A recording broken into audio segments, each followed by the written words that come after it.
In this video, I'm going to teach you how to create renderings and set them up, how to adjust rendering settings, how to export a rendering, and then we're going to talk a little bit about the difference between cloud rendering and rendering in Revit.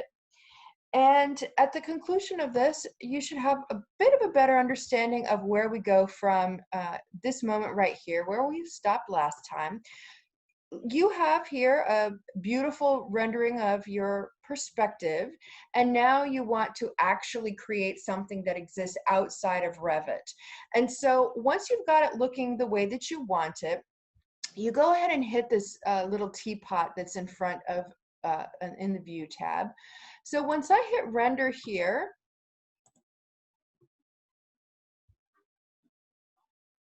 let me pause while it saves. So once you hit the little teapot, you're going to see this rendering window. Now, let's kind of talk just a little bit about what you're seeing here. This is the button that's going to start rendering. If you check this box, this allows you to just render a portion of the view. If you don't want to render the entire thing and you just want to check like the lighting, for example, you can select a render region, and this just functions just like all the crop windows and things that we've seen. But a lot of times you may not have time to render the entire thing, or you don't want to occupy your computer for that long. So you just want to render a little piece to see how it looks. That's what that button means. As far as for settings go, you can set your settings to anywhere from draft all the way to, best, custom. But again, keep in mind that the longer, the higher you go or the lower you go in this list, the longer the rendering is going to take. So for a draft rendering, you can see here, it's going to be 96 DPI, and keep in mind, really good renderings or any image that projects well and prints well is usually the bare minimum 300 DPI. It shows you the width and height in pixels that the output's going to be, and the image size once it's done.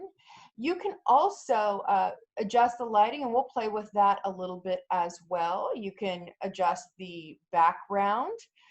You can also mess with the lighting of the image itself, and that's kind of fun to play with when you've got a little bit more time to just kind of see what all these functionalities do. But it's just essentially changing the brightness, the highlights, the shadows, and you can get a little bit more dramatic of an image as a result of changing those.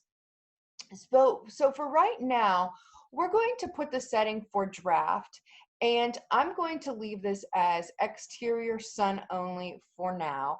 I'm not going to change anything really for the sun setting, although if you click on here, you can set the, what you want the light to be at a certain time of day in the location. Remember, we set all this earlier in the project. So you can say, I want it to show what it would look like if it was rendered on this day at 7:55 p.m., which is when I'm making this video.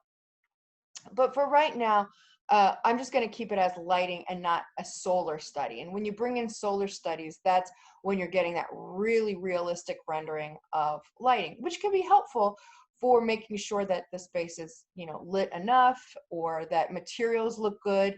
But for right now, I'm going to just keep it simple and hit lighting. And I'm going to hit apply.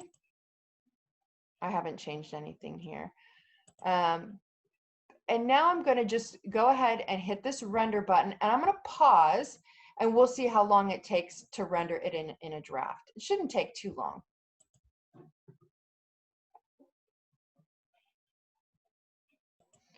So you can see here, I paused at 7:55, and at 7:58, this is the rendering I've got. And you can see here, I neglected to mention the background style. We selected sky with a few clouds, but we can also render transparent if we wanted to pop in a background for, like, maybe what we would see in a Google image search of this address. We could pop in like what you would see of your neighbors and things like that. But for right now, we just have just a few clouds, and that looks good. Now, the graininess that you're seeing here, that's not a problem with our materials. That's what you get with a draft rendering. So the next thing that I want to do is just do a little bit better of a setting. And I'm going to change this to high and pause again. And then we'll be able to see the difference. And you can see, we'll go ahead and hit render. And I'm going to pause at 7:59. So you can see here at 8:02, it's a little bit less pixelated and kind of grainy. And it looks pretty good. That's probably about the best you're going to be able to get within Revit. There is some you know, best in custom settings, but it's not going to get all that much better than what you're seeing here. But if you like this image, then all you have to do to export it is just hit this button right here. And you can save it. And I like to save this, you know, with a little bit of labeling. So I like to put the kind of the render settings that I did. So this one is actually not best, it's high. So we'll go ahead and hit save there. So we've got that rendering. Now I would like to use a similar process, but I want to go ahead and look at the interior. Now, we had created a view earlier of the office space, but I'm not exactly sure which one it was. So I'm going to just create a new one, again, looking at this interior view. So here, I'm going to do the same thing. I'm going to create a camera view. And this is the space that we created earlier. I'm going to just open up the crop window just a little bit. And I'm going to do a rendering in here too, to just show a couple of additional techniques to improve your renderings. But first I need to edit this really quickly because the finish on the casing is not correct. So let me go ahead really quickly and hit edit type. And let me change the interior stained. Let's go ahead and change that to tracery so that it matches everything else. I did a test rendering earlier and it did not look good because the window casing did not look good. So we'll go ahead and change that now. Okay, so here's our interior rendering of this space, and I'm going to do the same exact process here. I'm going to go to view. Actually, let me go ahead and name that view really quickly, and we will call this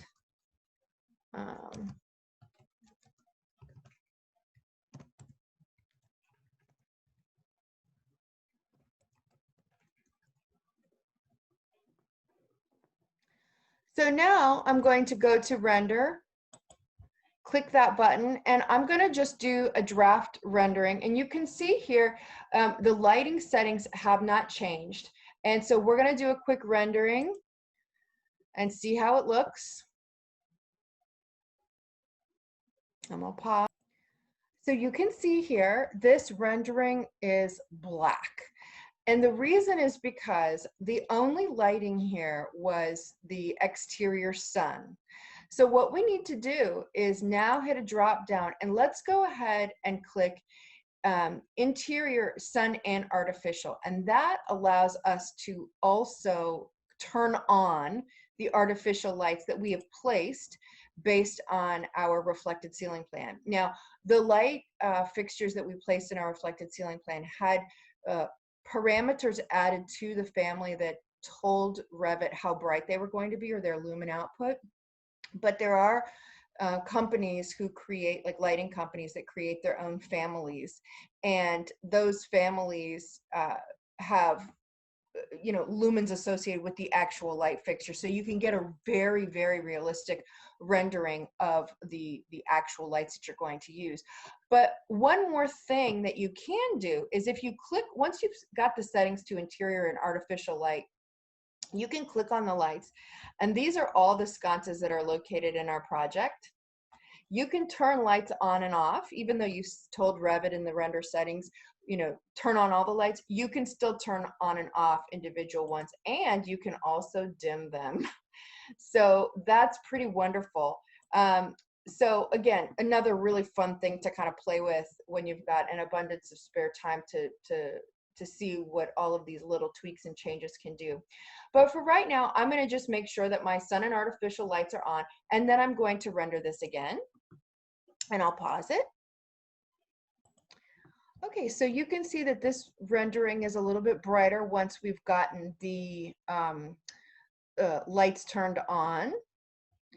And there's just one more thing I want to teach you now. Even though the lighting in here is accurate, there's still a very big difference between the lighting on this wall and the lighting on this wall, almost to the point that it looks like they're two different wall colors.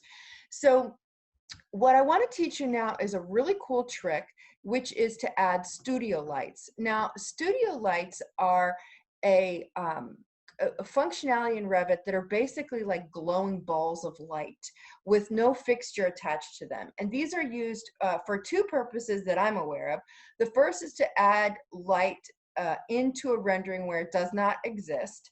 Or if you create a custom extrusion, for example, or a custom revolve of a pendant light, and you need to put light into your model or your extrusion, that's what studio lights are for. So what we're going to do now is I'm going to just show you where to put those, or how to put those in. Let's go to the reflected ceiling plan, although you can put them in any plan. And I'm going to put a string of studio lights right here. So architecture component, place a component, load the family. We're going to go back to lighting. And the studio lights are right here.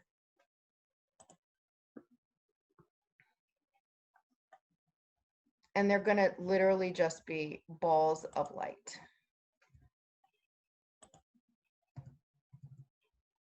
And this form doesn't show up as anything, but I was just trying to move them and show you, because you may want them to be a little bit more consistently placed, and so you can copy them very easily.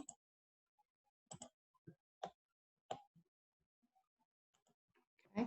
And I'm going to pause real quick one more time because that window casing now needs to be changed. I just noticed, so I'll pause. Okay, I'm going to go back to my workspace perspective, and you can see in this view there, you can see the studio lights here, but they're not going to render. So I'm going to go ahead once more and go to View, Render, and this time I'm going to increase the quality a little bit to Best. And I'll hit render and pause, and we'll see it when it's done. Okay, so my rendering has completed. You can see there's a little bit of a difference in the lighting. You can see the hot spots from those studio lights right here, but they're nowhere near bright enough. So we would have to add a lot more to bring down the contrast between those two spaces, or those two walls. Or we could Photoshop it out, or we have to add more light. And maybe that's also the subtle cue to the designer that comes through in a rendering. I will say though, I did have to change the settings here to from best to high, because it was going to take all night for me to render this itty bitty space using a best setting, because there's 71 interior lights in here, and Revit believes that all of them are important to the lighting of this space. So if you don't turn them off here, then Revit's going to take the time to render them all. So that's why a really tiny view like this could take all night. But this is a great segue, because it's important for us to understand the difference between what you can get as far as time and quality with a Revit rendering that's rendered in the program versus a cloud rendering. Now, as I mentioned, I had to change the setting down here because it was going to take all night to render this. And when it's rendering in Revit, I can't use my computer. I can use other programs within or outside of Revit, but it's going to slow down the rendering process. So it's fine to use the Revit renderings within the software, but just realize that you just step away from your computer all night. And if you lose power, or if you have a ton of renderings to do, it could take a week to do your final renders. So another option is to render in the cloud, and that's what you do by selecting this button. Now, when you render in the cloud, keep in mind that it's going to bring you through this wizard, and I'm going to go through this wizard on both of the renderings that I've created so you can see the difference. But just keep in mind that I believe in the student version you get maybe 10 free renderings before you have to pay. So use these wisely. And then in the professional world, a company or design firm would pay for a cloud rendering subscription service. And that means that they would not have the loss of productivity when a designer has to do a bunch of renderings. They would just be rendered in the cloud. You get an email when they're done, and you're ready to go. So I'm going to just work through this wizard, and then I'm going to create 2 cloud renderings, one for the workspace model and one for the exterior model. And we'll be able to see the difference, and you can try this on your own and you can see the difference as well. And it's, like I said, it's not going to occupy my computer, so I'll be able to keep working. Okay, so just move through this process. You're going to have to usually log in with your credentials and go ahead and create a couple of settings. This is the view we're going to call it. The output type, of course, is a still image. Render quality, you can do standard or final, and you can see it's costing credits. And as I said, I don't really remember exactly how many you have, but that's that subscription service where you can pay for them. So you can set that image size. We can have, a large is perfectly fine. Exposure, I tend to not change this. And so then you can check this box and hit email me when complete. Now, I downloaded the student version of Revit with my school email. So that's the email that I'm going to receive this letter from. So I'm going to hit the render button here, and I'm going to create 2 cloud renderings for each of these renderings that we have created so far, and we'll be able to see the difference.